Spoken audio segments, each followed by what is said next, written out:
to this forum, which is the focal point of international collective action, in order to acknowledge the overwhelming global solidarity that has been shown to us in a multitude of Security Council resolutions that have been passed in an unprecedented fashion. This demonstrates rock-solid international rejection of the assassination of the norms of international law, rules of good neighborly relations, and established customs and practices at the hands of armed military invaders whose tanks rolled over and crushed all those concepts. Indeed, this is what makes the Iraqi aggression against the state of Kuwait quite a peculiar case.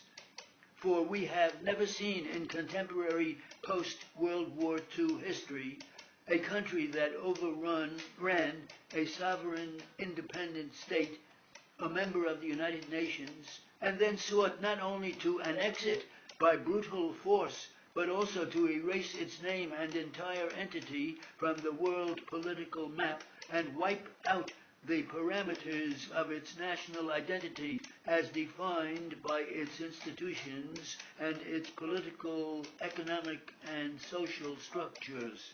All of this, Mr. President, has taken place as we approach the end of the 20th century.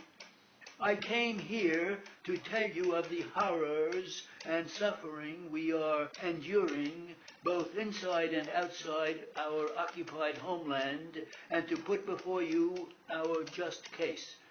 Now, the fate of a people, of a nation, is in your hands.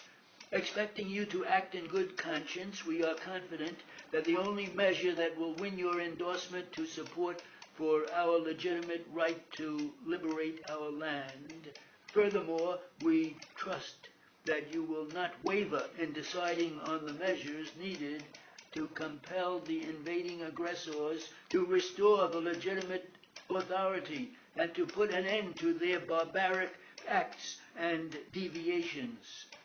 Mr. President, the aggression by the Iraqi regime against the state of Kuwait, which resulted in occupation, and the Iraqi vicious attempts to annex Kuwait in flagrant violation of all charters, norms of conduct and treaties, including those legal instruments concluded between the two countries and deposited right here with the United Nations, is not an ordinary conflict between two states over a piece of land. Rather, the Iraqi aggressor was the culmination of a premeditated scheme to occupy and seize the entire state by force of arms. This aggression, alas, was perpetrated by a country with which we have several internationally recognized treaties and agreements within the League of Arab States, the Organization of the Islamic Conference, the United Nations, and other international organizations. This Iraqi regime has invented false pretexts and untenable claims against my peaceful and peace-loving country. In response to them, and despite our firm conviction that those claims were totally unfounded, we proposed the constitution of a mutually acceptable, neutral Arab arbitration panel to which both parties would submit their differences. However, Iraq turned down that offer out of hand. Our last attempt at a peaceful resolution of our problems with Iraq was the bilateral round of talks in Jeddah, Kingdom of Saudi Arabia, in the course of which Kuwait stressed the need to resolve its outstanding problems with Iraq within an Arab context. But Iraq's plans were not anchored in any legal framework or based on any legal instruments.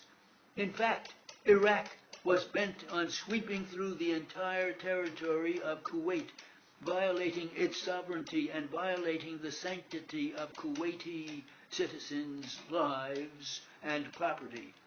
As a consequence, rape, destruction, terror, and torture are now the rule of the day in the once peaceful and tranquil land of Kuwait. Hundreds of thousands have lost their lives. Others have been held hostage.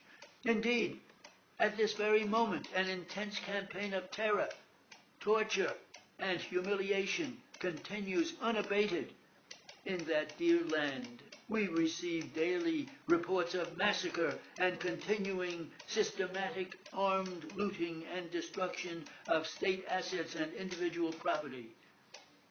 This has prompted the forces of rightness, justice, and peace in the world to try to acquaint